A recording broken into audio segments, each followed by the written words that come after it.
Hello mga ka-e-learners!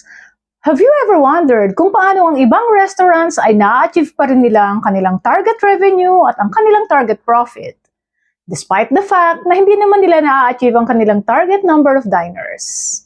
Paano nga ba nila ginagawa ito? Kahit kakaunti ang number of diners, ay mataas pa din ang profit at mataas pa din ang kanilang revenue. At tayong mga taga-F&B ay madalas tayong mag-worry pag ang ating average guest check ay nagiging stagnant o kaya naman ay bumababa. In this video, I will discuss two things. Number one is how to increase your revenue and your profit just by increasing your average guest check without an increase in your number of covers. And number two, I will be sharing the 8 tried and tested techniques which I use to grow my average check.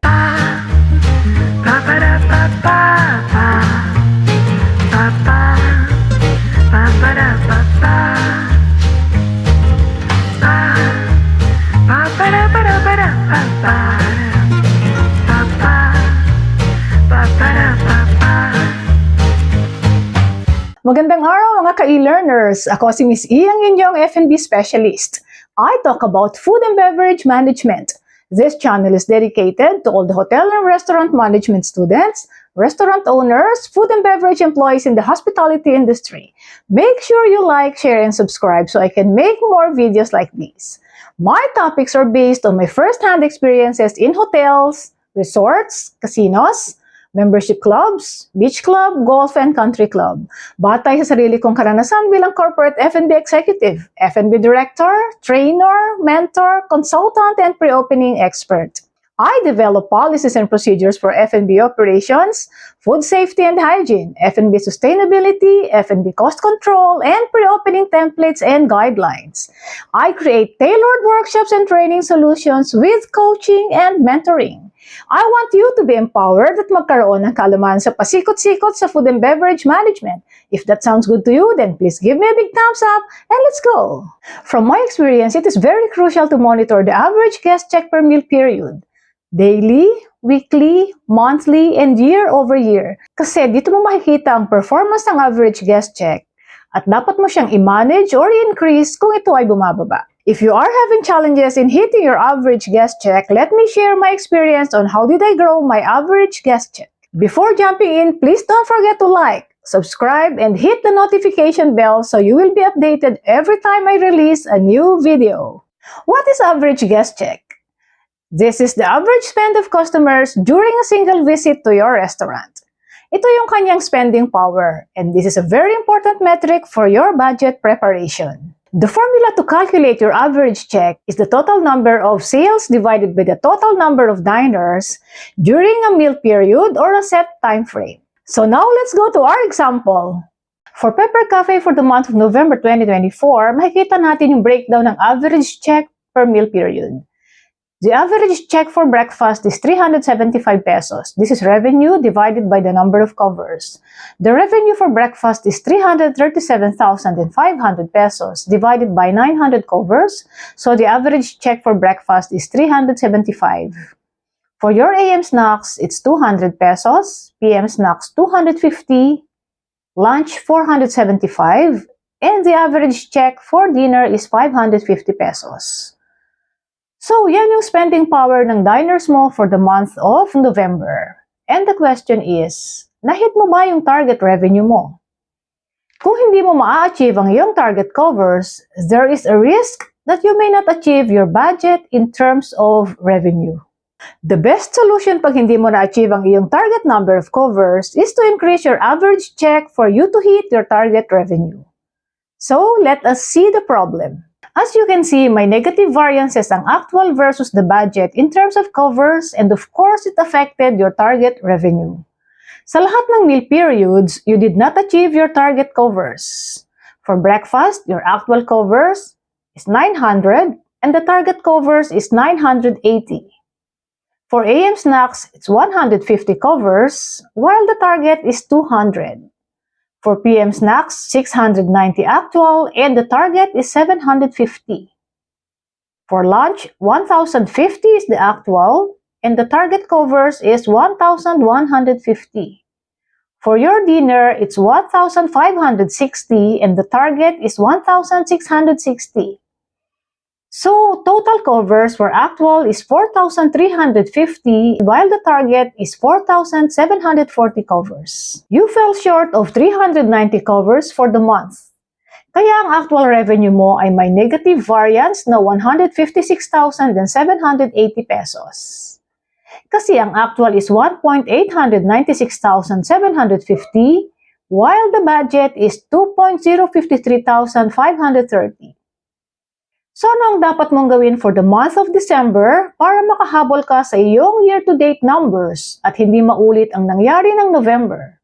So let us see the solution. Let's say for breakfast, you need to grow your average check by 33 pesos more to make it 408 instead of 375 pesos. And for lunch, instead of 475 pesos, you need to grow your average check by 45 pesos more para maging 520 pesos ito. Sa dinner naman, you need to grow your average check by 35 pesos more para maging 585 instead of 550 pesos. You know, kahit isang bottled water lang per cover ang need na i-suggestive sell, it will really do wonders sa iyong revenue.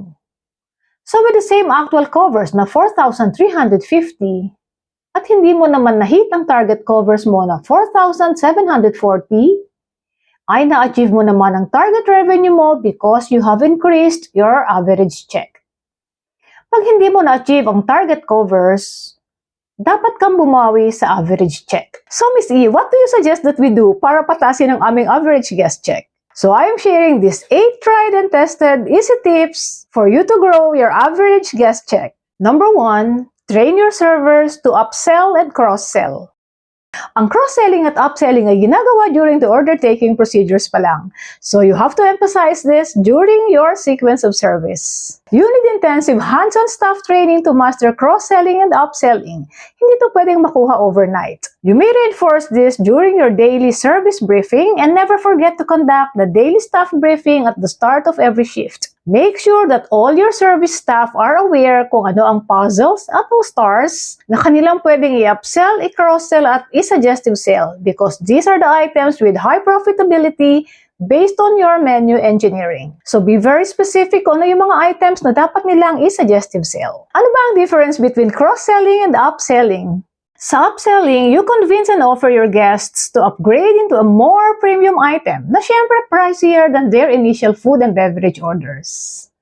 Sa cross-selling naman, you influence them to add extra items that would go well with their food orders. For example, dessert, drinks, or side orders. The servers must know the menu inside out so they can upsell and cross-sell effectively. Speaking of suggestive selling, I am sharing with you a recent encounter with a very good lady server who was able to upsell and cross-sell some pricier desserts when we dined out in Gordon Ramsay Bar and Grill. Pagkatapos ng order-taking procedures para sa main courses, ay nag-repeat order na siya. But before leaving our table, she was very quick to offer some desserts. Yung isang anak ko naman, naka-order siya ng 1 Mandarin Choco Mousse for him. Pero observing na undecided pa kami, the lady server instantly recommended their caramelized apple tartatan for sharing.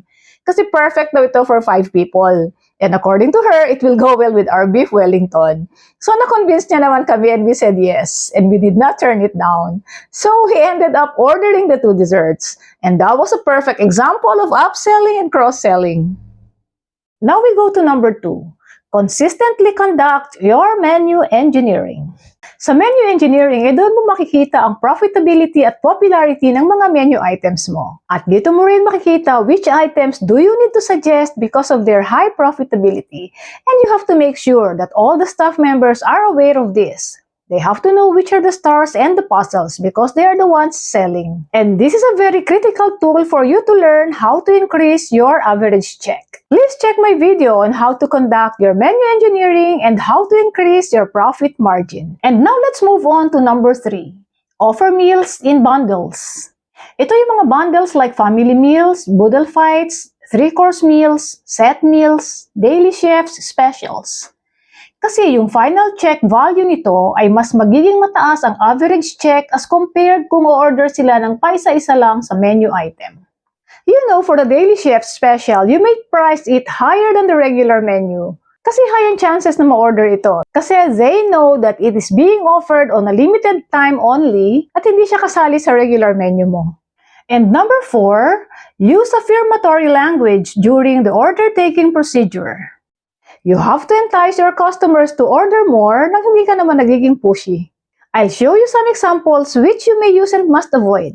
And you have to avoid close-ended questions which are answerable by yes or no. This is suggested. May I get your signature iced tea, fresh Dalandan juice, or a glass of house wine? There is a big possibility that you will be able to sell because you have offered 3 choices. And this must be avoided. Would you like something to drink? Because this is a close-ended question which is simply answerable by just yes or no. And you are not offering any options or any choices to them. And this is suggested. I recommend our chef's special cranberry and bacon cheese dip for your appetizer. And this is made with warm and creamy Swiss cheese dip. This is a very good suggestion and it may get a higher percentage of being ordered. And this must be avoided. Would you like an appetizer? This is another close-ended question which is simply answerable again by yes or no. And our last suggestion. Can I get your special chocolate ice cream for your dessert? This is one of our top sellers. And the line which you must avoid, would you like anything else? This is a close-ended question answerable again by yes or no. And now we go to easy tip number 5. Sell more beverages. Mas maaga kang makapag-order ng drinks, mas higher ang chances na maka-second round ng drinks ang iyong mga diners bago pa ma-serve ang food nila. And do you know that an extra drink can increase the average check by an extra 10%? But you have to remember na kailangang marami kang choices sa iyong beverage list para makapag-upsell effectively ang iyong mga servers.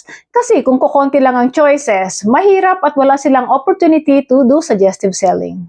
Now we move on to easy tip number 6. Check on your guests frequently. Kasama sa sequence of service ang mag-check ng tables for guest satisfaction. So, they have to take advantage of this and see what they may offer pag lumapit na sila.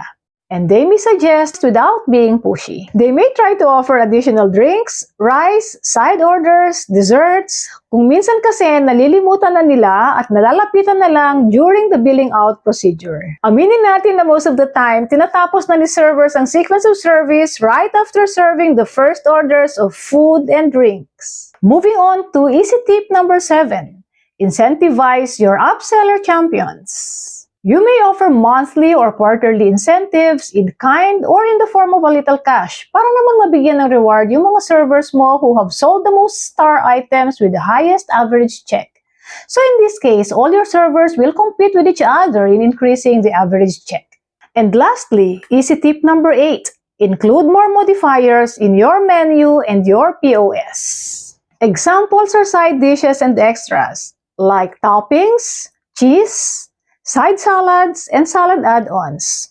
So you have to give your customers the chance and the opportunity to enhance and modify their food and beverage orders because the extra amount that they will pay will surely grow your average check. So always put in mind na kung hindi mo kayang ma-achieve ang target number of covers mo, you need to find solutions in order to grow your average check and achieve your target revenue. And that's it for today's video mga ka-e-learners. Thank you and see you on my next video. Keep watching, keep on learning, and keep on growing your average check. Bye!